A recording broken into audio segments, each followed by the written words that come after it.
Um, my name's Michaela, and I'm part of the programme team on the We Lead for Legacy programme. We run We Lead for Legacy that's backed by the GMCA in partnership with She Leads for Legacy. And we're thrilled to have another webinar to bring to you in the series that we already have of various webinars helping people understand public appointments and how to get into them. So I'm thrilled to invite Anju Handa, who's been a colleague and a friend of mine for many years, over a decade now, I think. I just felt at this point in our webinar series, it was important to take a step back. We've got webinars out there on, how to become a counsellor, how to become a magistrate, how to become school governor. So there's a series running, but I just felt it would be great to take some time out, hear from a real guru on this topic, both who sat on various public appointments and VCSE roles and varied others that she'll no doubt touch on and tell you about, to just think about the bigger picture. The session's entitled Claiming Space, and it's really about helping people to explore, how leaders from racially marginalised backgrounds can influence change through those public appointments, but also, understand culturally safe leadership, how to navigate organisational dynamics, look at red flags and a whole bunch of other things. Ange will no doubt introduce herself and her talk far better than me, but I'm thrilled that we have a very broad-reaching topic here, and a very important topic that Ange is going to talk about, and I hope people really gain from it. So over to you, Ange, and we look forward to hearing all about it. Thank you so much, Nicola. I just thought this deck issue out, and we will get going. So at the beginning. I'm glad that the session title resonated with you about claiming space, and I want to talk to you today about how we do claim space and be seen as credible and protect our well-being. I want to say that up front because I will talk about that throughout today's session. As you know, my name is Anju Handa. I'm the founder of Inspiring Women Changemakers, which is a changemaker community for people of all genders who advocate for fairness and safety for women and other marginalised communities. I've got a Circle app, which you're welcome to check out. It's free for anyone to join. And we have membership where I connect changemakers together so that broadening of networks and meeting others that are experiencing similar issues, not just here in the UK, but also further afield. We have members internationally as well, talking about some of the things that we will be talking about today. So people who run social enterprises, are working as freelancers, or taking public appointments and other VCS roles. A bit about my public appointments experience. I've been running Inspiring Women Changemakers since 2016, but I've had my own business since 2011. And before then, I had a public role. I was a director of a non-departmental public body, which was part of the National Employment Panel. And that was an employment and skills network for employers of all sizes, from the very big, such as First Direct and British Gas and so on, to smaller, more local organisations, creating jobs and skills routeways for people disadvantaged in the labour market, which it essentially was a long way of saying Job Centre Plus beneficiaries. So through that role, as you can imagine, it was a non-departmental public body.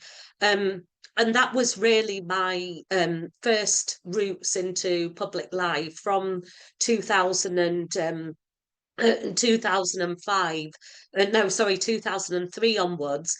And I'm based here in Leeds, so in West Yorkshire and the wider Leeds City region.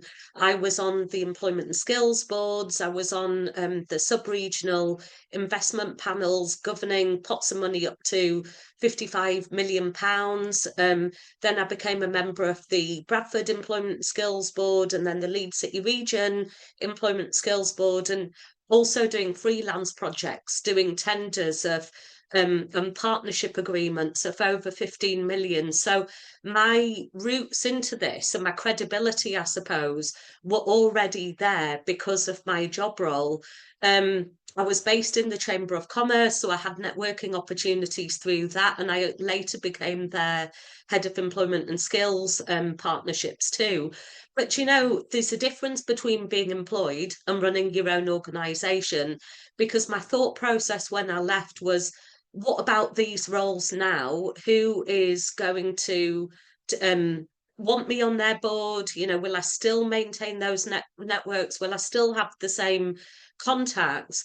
And there was a real shift in mindset that was necessary. So it wasn't that I just transitioned and still had public appointments.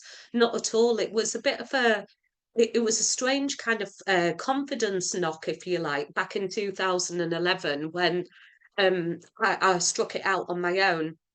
But very soon after that, through my networks, I got a role on the Leeds City Region Board, and I became a governor of Leeds Arts University. And I will talk about that as an example. So I was on the board of the university for 8 years, and I became the chair of their search and nominations committee. So that committee is essentially responsible for the appointment of new governors. What an opportunity to change the way um, that board recruited and who the people on that board were across all areas of diversity. And the legacy from that was that Skin is now the Chancellor of Leeds Arts University. Who could have imagined that somebody like Skin from Skunk Anansie would be a university chancellor in Leeds? And I really feel proud of that, because I feel like the influence on that board led to that, but it wasn't overnight. It was 8 years of being on that board and experiencing some of the things that I will share with you today. I was also chair of an arts-based charity, which was part of it was a national portfolio organisation for Arts Council England. So having that kind of role is also very public, because Arts Council England has real expectations of the organisations that it has these longer funding arrangements with. So there's, you know already, because you've been doing it through this programme, that there's such a range of public appointments. And I'm not going to speak about any particular one. Nicole's talked about the webinars that exist on becoming a councillor, becoming a magistrate, and we'll touch on some of those roles, and maybe you can think about others that you might not have considered so far. So that's enough about me. What we're discussing this afternoon is how we support you. I've talked about well-being, and I do talk about that a lot on LinkedIn and in my other public spaces, because this stuff is exhausting. Trying to claim your space, or even being welcomed, but still having experiences of you don't quite belong through things that people flippantly say or unintentionally say or do, is very tiring. It's frustrating, and having each other as sounding boards and peers to support you is so valuable. I have that for myself, and I think we all need that, people who actually get it and understand it and are going through it. Why culturally safe leadership is key, and I'll talk a bit about what culturally safe environments are, how you identify red flags. Some of you have already flagged them up, pardon the pun, and aligning roles with your values. So building the confidence to choose the ones that resonate with values. But as has already been said, we don't always have that luxury, because sometimes we have to do that to bring our organisations forward. So let's have a conversation. I don't have all the answers. I have a lot of experience, but the answers are within all of us here. So routes into public appointments, how we can influence change, exploring those roles, and you're assessing your personal capacity. This is part of the well-being areas that I would like you to consider. And in the breakout session after, or if you don't have time or can't join that, there were some reflection points for you to take away. And for those of you watching later on video, do have a look at those. Get your journal out, voice record, or however you do it. Have some thought around those questions, because preparation about how we're going to show up and how we feel is pivotal in those spaces. We're not being thrown off when we get in and encounter a situation that we could have maybe headed off if we'd thought about it in advance. And then building confidence in choosing those roles. So there are lots of options. I'm going to whiz through some of these. As I said, you're going to have the deck, so I don't feel I need to speak to all of them. But there are non-exec or charity trustee roles. Some of you have already mentioned that you're on local authority structures and NHS health and wellbeing type structures. So, you've already said your school governor roles, magistrates, becoming a councillor, lay members, all of these and more. So we're not speaking about what those roles actually are. I think you already know, being a participant on this actual programme. So let's talk instead about the power of representation, because representation and tokenism are two different things, aren't they? And I'll turn my video off in a moment so that we can see each other. But what are the places and spaces where they are recruiting for representation and diverse voices and faces, or for lived experience expertise? But we know that we're a token appointment. Nobody wants to be that. And how can we truly influence change? And that is a judgment call from you. Only you know that. I can't tell you that, and no one else can tell you that. It's when we get there, how does that feel in our gut? What are the things that are being said to us? And do we feel elevated, or do we feel diminished by what we are experiencing in those spaces? And that's what it means with representation. And I think educating boards, the job on education isn't on us, but it does often fall to us, is representation doesn't necessarily mean that we are representing the voices of service users, for example, wider communities, or so on, because we also can only really speak to our experiences, the experiences of the people we know, and some more general principles. And we can see in public spaces, so think about the last Conservative government, for example, there was racially diverse representation there, but there wasn't diversity of thought, because the values of the values, in inverted commas, of those individuals were not necessarily the values that we share as social entrepreneurs or people within the BCS sector. So I'm just going to stop sharing right there for any reflections, if anyone wants to give them. If you don't want to speak on video because this is being recorded, please feel free to pop them in the chat and I'll pick them up anonymously as we go through.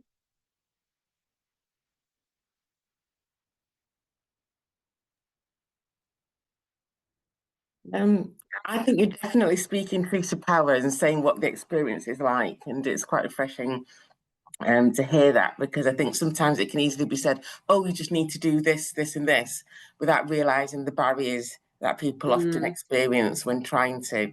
And this thing about feeling unwelcome is kind of like, a recurring theme. And it's this inner struggle that you have between saying something and then you're doing something, but then thinking that when you do say something, oh, am I making people feel uncomfortable? Yeah.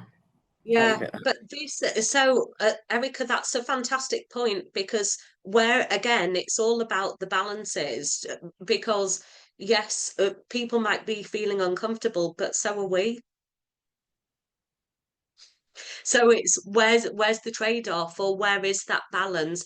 And what I'm going to talk to you all about are some of the strategies of how you talked about it earlier, about the aggressive, and there are those stereotypes and tropes that each of us as different individuals or the communities we belong to have. I mean, I'm a quite outspoken British Indian woman, and the view of South Asian women is that we should be quiet and subservient. So it's almost the opposite of what Iz has just said. So how do we bust those stereotypes and still and be true to ourselves in those spaces, and claim in a very balanced and measured and credible way, claim that space for ourselves? So some of those are reflective questions and not a direct answer, because it depends on the environment and the context in which we're in. So thank you for acknowledging that, Dawood. Yeah, I think the tips and insights are going to be useful. But like you were just saying previously, you were questioning, and I remember at least two occasions where I've sat on boards or governing bodies where if you're too vocal, if you're too insistent, they see you as a troublemaker. They'll try and find ways to either exclude you or get you off the board. I've had experience of that myself. I can't name an organization, but in my own town, there's quite a big organization, 11 million pound organization, that I started to question when they were getting rid of Section 11 individuals, funded individuals. Then they didn't like that because I was there as a private sector representative. So there's lots of tips and ideas that are going to be really valuable, because getting on the board sometimes it's not so difficult. It's making the impact that's more difficult. Yes. It's having a Yeah. meaningful, because you're not just there. I mean, one of the things that I try and do is only stay for 3 years. That makes me not feel too comfortable, too cozy in my seat, and try and have impact. Then you care less about other people. I don't mean that in a negative way. I mean that in a way that we're there for a purpose, and that's the primary. It's not just to kind of get networks and connections. It's more about having meaningful change. And I think Yeah. that's the Yeah. thing that we ought to aim for. So I'm quite keen to hear your experiences as well, and the nudges and tips. Exactly. And it's Like, that, how do we connect with our purpose? That's what we're there for. At the end of the day, there are many other uses for our time, and our effort and our emotional capacity of having to feel like that. So surfacing, bringing those feelings and thought experiences that we have first and foremost to this conversation, I think, is important, because it frames what we're talking about here. It's and these three cohorts anyway, you're not the same kind of group as people who are maybe first time looking for board roles. Most of you have had them, or you've had some kind of appointment, and things like going into a counsellor role and being potentially subject to trolling and personal attack and physical harm. These are all considerations that anyone in public life has to make anyway, but it's amplified, and it's proven to be amplified for racially minoritized leaders, and particularly women leaders in those kind of public roles. So thinking about all of that is key. So thank you for raising those two things, and let me aim to weave those in to today's conversation. It's like, how long do we actually have or need for these kind of things? So we know why diverse voices are important, right? It's how do we remind organisations, or let them know when they do know that, or they should know that, because these debates have been happening as long as I've been in public life, which is over 2 decades. And that is frustrating, whether it's about community impact and representing service user or beneficiaries or communities, whether it's about making sure, as Dawood said, about shaping policies and not getting rid of things, or looking at measures and compromises that help to shape policy, or that address varied needs. All of these things are really important. So navigating the challenges of these, and it comes down, I think a lot of this, my strategies have come really down to humanity and those personal connections on a board. So when you are on any kind of board, there are the Nolan principles. So if we're talking about public appointment, there are the 7 Nolan principles of public life, which include things like accountability and integrity and so on. So we need to remind ourselves of that, and we need to remind others of that. The other thing about being on boards is we have individual and collective responsibility. So it's not that a chair is dominant. In many situations, depending on how that board is constituted or how that role is constituted, there might be an additional vote, for example, a second vote, so that something's passed through. But really, the balance of power, in theory, is equal in those kind of governance environments. And yeah, in practice, it's often unequal. So what are the routes and strategies? And again, this is it's quite annoying, really, because it's very it's all very, it depends, because it depends on the board you're on, it depends on the people, and it can be going. The other situation, from my long experience of not just myself but others I've supported, is that a board can have got to a very positive point and have been very welcoming and inclusive and receptive.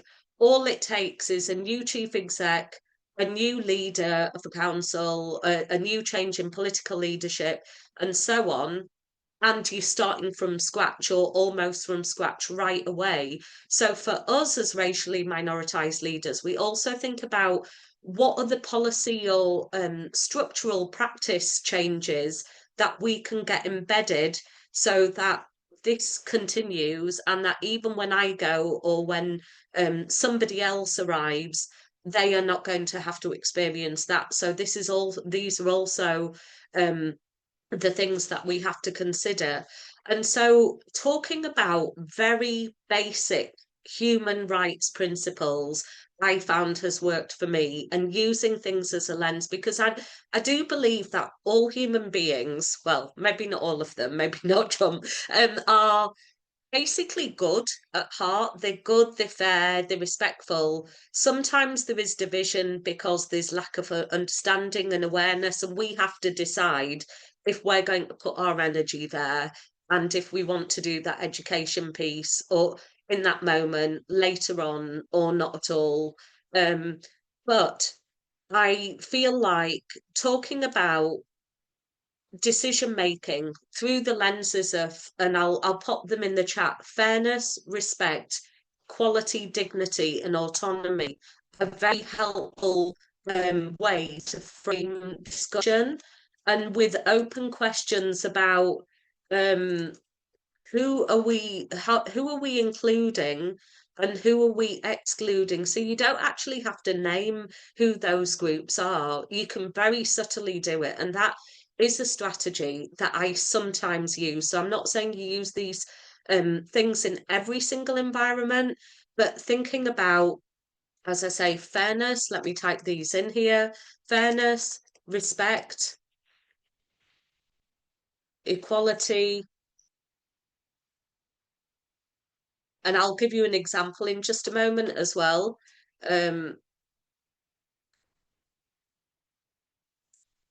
So if we are thinking, for example, about, let's say on a health and wellbeing board, I'm not on a health and wellbeing board, I never have, but let's say a decision has to be made about targeting funding towards one particular group of people.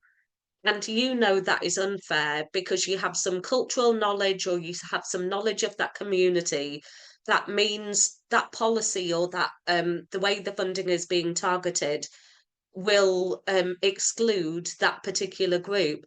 If you look through, and the Frida principles are actually health, came from healthcare originally, you can say, who are we missing? You can ask these open questions about how do we feel this will impact X group and X group and X group.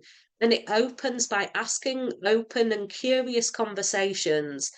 It can somehow get you this is about being smart. Sometimes we have to do that. How do we get to the outcome that we want without letting people know that we're explicitly doing that? I'd welcome your thoughts on that. Will be interesting, but it has worked for me in those especially larger board environments where, you know, you've only got a few moments to talk, and where you can be seen sometimes as a, I haven't experienced it myself, but I've seen others do it. And I have to admit, sometimes I've even rolled my eyes, because we also have to think about etiquette in those spaces, and how are we being fair about, are we dominating conversation, and are there conversations that we could better have outside of that room with the chair of a panel, with one of the senior exec team, through paperwork or by a follow-up email, that you can still get the changes that you want, or the points that you have to make heard, without dominating that whole conversation. And I do feel, I have, some of you have acknowledged it, about being seen as talking a lot, or being seen as aggressive. Sometimes with some individuals, and I'm not saying that's you, I have seen it where they have their point and they just want to make that point without thinking about the wider board environment. So we have to know how and when we are choosing our battles, you know, where are we getting these things done, so that we are getting the outcomes that we actually want, and knowing what those outcomes are is really important. And sometimes the big outcomes, sometimes they're smaller, the bigger ones take more time. So I talked about Leeds Arts University. That was very much a much older white male board exclusively, with one or two women on it. And the gender balance changed to 50%, and the ethnicity balance changed, not only at pro vice chancellor level, but at board level as well. And the discussions that we had as well, because they became so much more human, even in a big structured board scenario like that. And I'll never forget the day when the chair, who was at the time was in the 70s, had been a law firm partner, said, I really want to learn more. I want to learn more about biases and how it's affecting our decision making. And I really felt like punching the air, because I couldn't have imagined the board even having that in their awareness at the start. So some of this is the long game, but then, like, don't you shared your strategy about leaving after 3 years? That has to be your decision about, do I have the capacity, and we are going to talk about capacity, to stay for more than 3 years, or do I think I can achieve what I want within those 3 years? So all of these are very personal decisions as well, and I can only share some of these reflections and insights that I've experienced and that I've seen others go through as well. And then with other leaders, you know, that cultural safety. And sometimes I have heard, and I'm not saying this is right or wrong, but that being measured and not being shouty is a long game as well. And I know some, for example, the women's sector that I work with, there are a couple of women's sector refuges that specialise in services for Black and brown women. And they have got investment, they've got funding, and they are succeeding.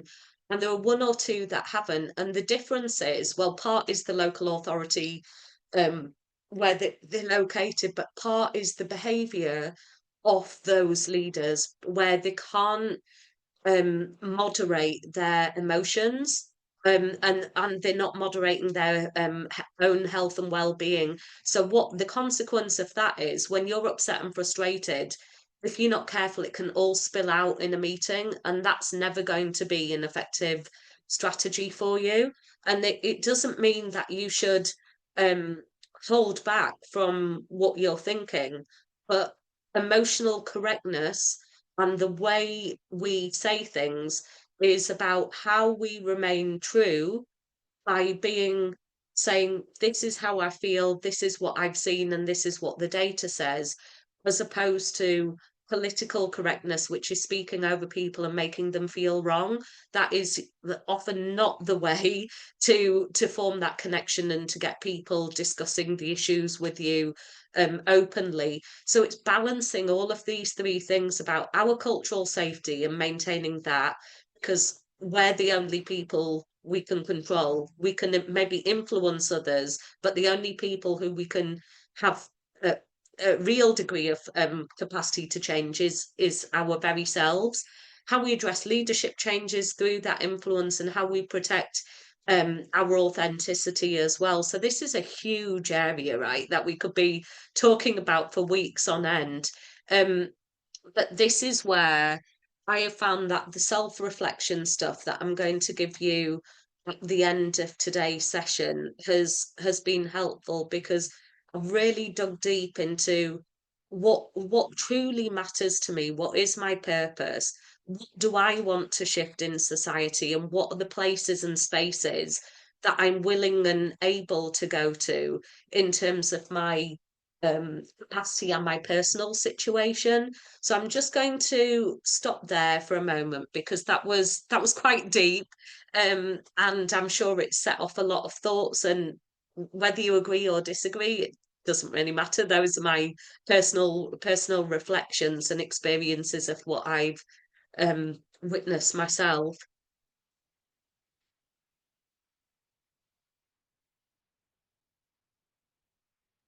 Erica.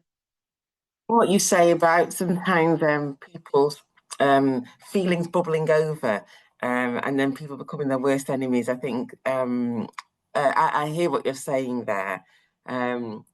And also, I feel that what can happen is that we can sometimes get burnt out. I think there's a system called, I think they call it sea lioning, as well as gaslighting that we Yes. get. We Yeah. get sea lioning, which, if people are not familiar with it, is where people deliberately say they don't know what you're talking about, they don't understand you, and then what ends up happening, you repeat yourself, or you say it even louder, and then they turn around and say, "Oh, you're aggressive," or "You're going on about it all the time." But it's a technique that sometimes can be used called sea lioning.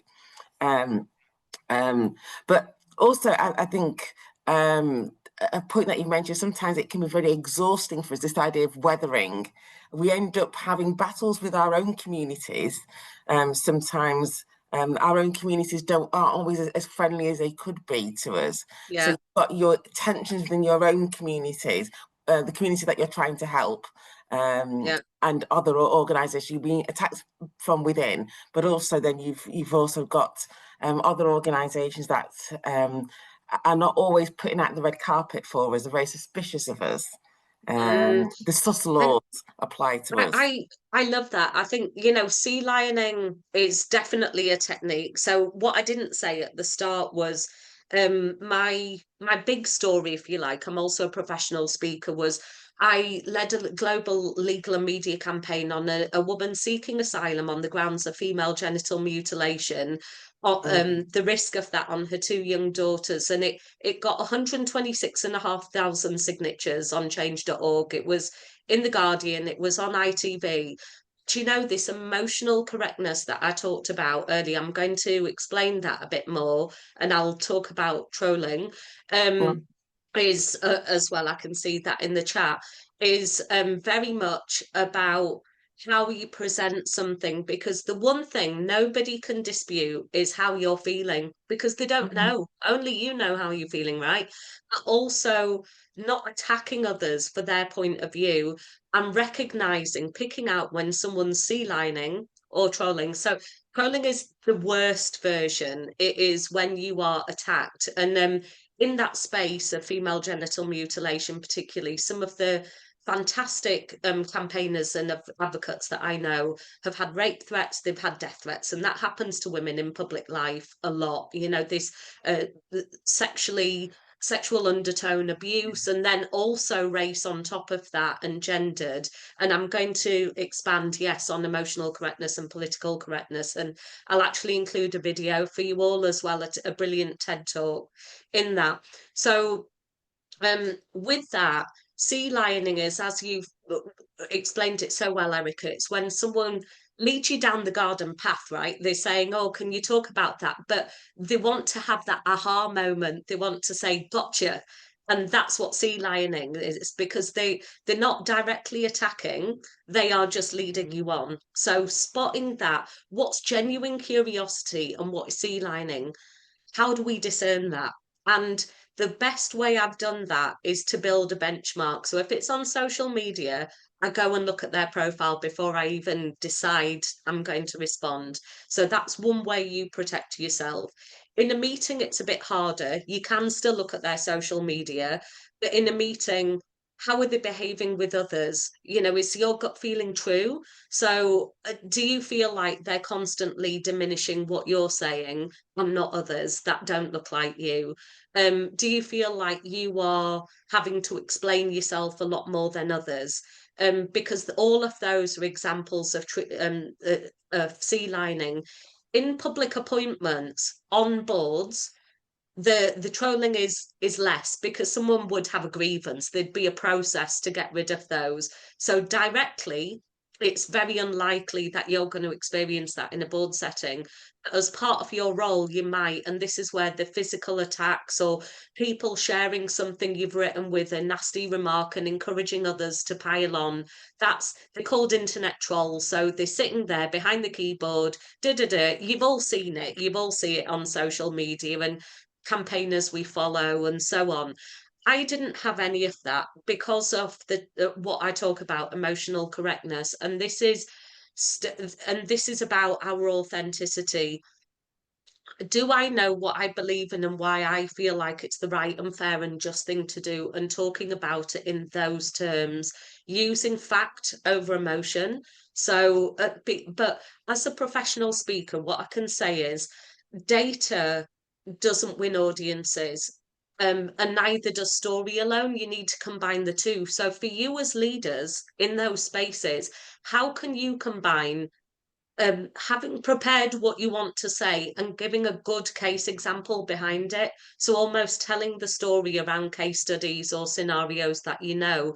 So it's not spilling out emotionally, that it's measured, and nobody can really bat against that. They might not like it, but they can go and look it up because you've already looked it up and you've got some credible information on which you're backing your data, because that is your job as somebody in that public appointment. So that is emotional correctness, is that where we can see past each other's differences and we're not talking about them. We might not agree, you know, we might be sitting beside somebody. Let's say we are signed up to the Green Party and we have someone who's a Conservative next to us. It means we can still talk to them and still get on respectfully. That's emotional correctness. Political correctness is where we feel like what we say is right and that is the main answer, and that it's very black and white. And actually, we know in life that's not true, because there are lots of things in between, and there are possible solutions that each side, if you want to talk about sides, is missing. Sometimes there's a common ground or a completely different solution that we have overlooked even ourselves because we're so determined to be right.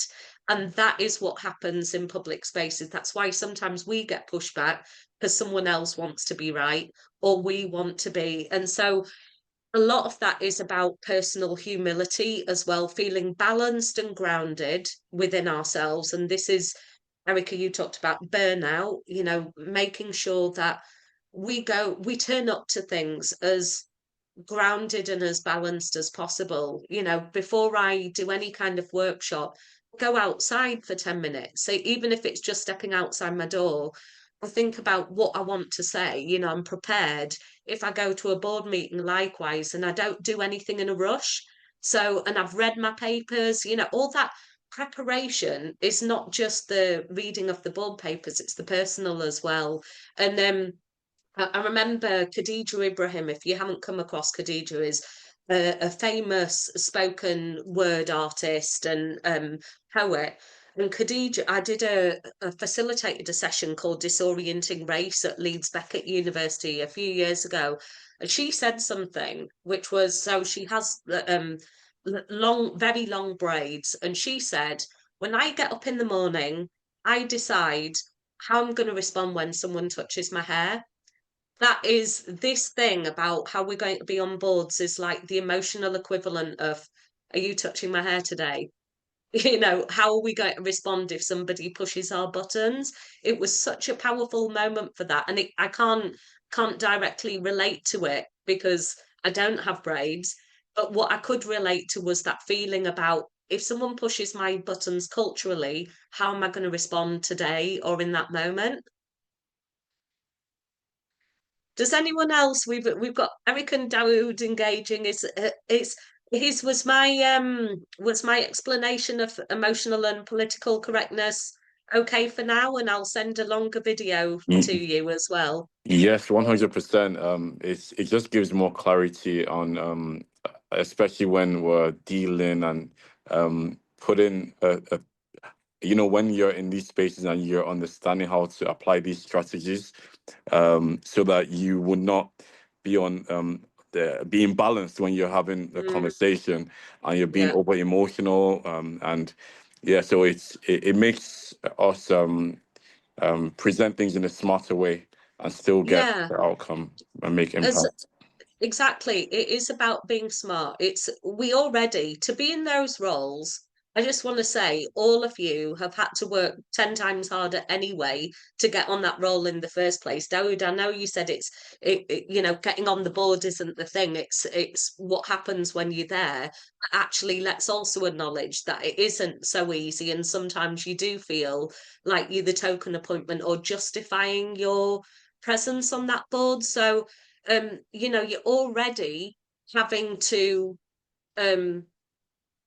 prove yourself a bit more to be on those boards than somebody else that is not black or brown might have, and that is unfortunately a reality. So we are smart, we're already smart, and we're already good at navigating spaces. So I want you to recognize that about yourself, that you can already do that, and so be even smarter about how you give away your skills, your expertise, and your energy in these places, even the ones where you feel like you haven't got a choice to be on.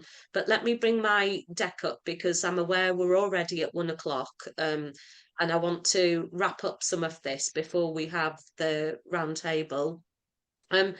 So the red flags, I think we've talked about these as I've gone through anyway. So red flags, does that organisation just do performative events? They're not really interested in structural change. That's a red flag that we have to consider. It's not that we decide we're not going to do a role. It's just to be aware of it and decide, do we actually want to put ourselves in that place? That the marginalised board members are asked to educate others without pay or support.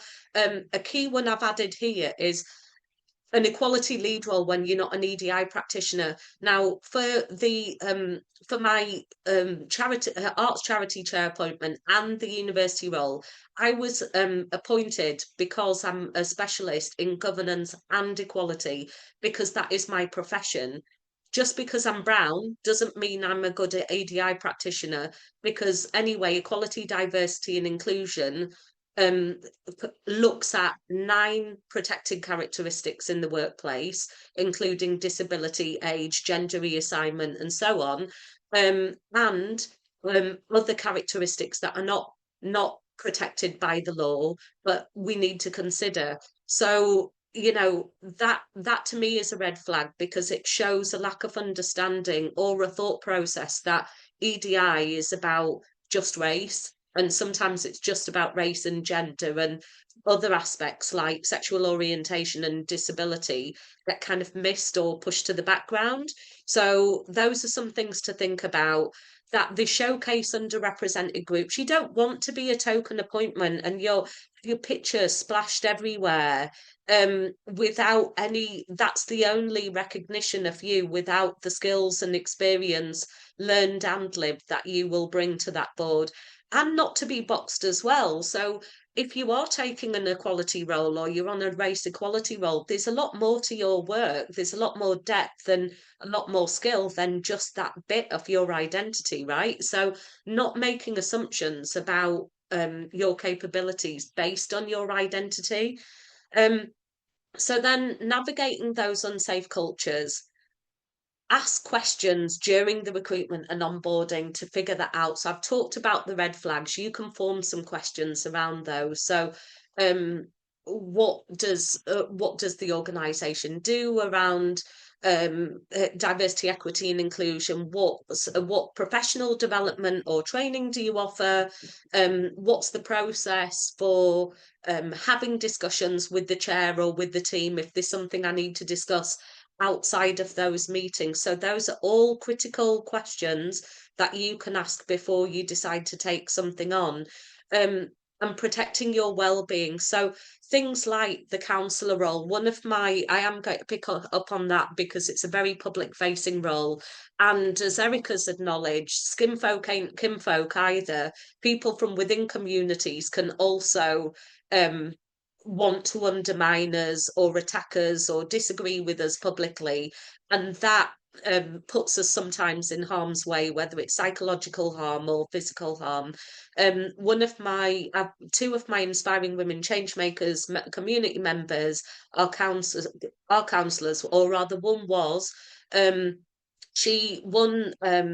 is bisexual and openly bisexual, Green Party councillor in Brighton. The other was a Labour councillor who is a black woman, an older black woman as well, in a predominantly white area of Leeds. And the racial harassment that she experienced before even going for the role was horrendous, and she actually did it for just over a year. So these are all personal decisions about what situations do we want to place ourselves in. And then the final bit is about, do you actually feel like you can change the structure or behaviours within that space as well? And then we have to think, as I start to wrap up, let's think about this as well, how you balance your responsibility. So what's your personal life like? Do you have childcare or other caring roles? Do you have a day job and you're doing this on the side? Are you at startup phase of your social enterprise or more established and have a team? What are your hobbies and interests? Because whatever public life role we take, something else has to give somewhere else. So that can pose a challenge that is not directly related to race. It's just about our lifestyle. And then setting those boundaries as well about how you want to be treated, what you're signing up to do. So, for example, and again, this isn't related to race at all, but expectations and boundaries. I mentioned that at the university, I was chair of the search and nominations committee. Now, that was a voluntary role, and it's a lot of work because you're on the board. I was chair of one of the committees, and then by default, and they hadn't told me this when they asked me if I would chair that committee, I had to join the remuneration committee. It was part of the structure. So then automatically you've got another like 8 hours on top, and I was doing 2 board roles at the same time. So asking those questions, those critical assessment questions, is important for the role in general, and not just related to whether we are underrepresented on that board. So just think about all of those things. And then culturally, sometimes we have extra demands that maybe the person convening the board, you know, the professional team or the chair or the vice chair wouldn't even have in their awareness. So being open and discussing those before you make a decision can be really valuable, and then understanding the demands of it and helps you to develop the strategies as well towards the commitment. So we've done some questions. I'm going to open it up. We are going to have a break now, and we can pick these up in the round table. So I'm just going to show you before we stop recording that I've included some reflection points. So think about your why and your values. That's the key thing, I would say, as you're deciding on all of these roles. What do you want to achieve and why? Why does it matter to you? And what are you up for? Because making change is a long game. It can take years. Some of the things we want to achieve will never be achieved in our lifetime, and we have to get okay with that as well. When it comes to women's rights, they've gone backwards, not forwards. I know that, but I still do that work, and I'm still motivated and driven to do that every day. And for you, you need to think about your why and your values, and where those will rule opportunities in, and they will rule them out. Building communities, you've got each other as peers, that's brilliant.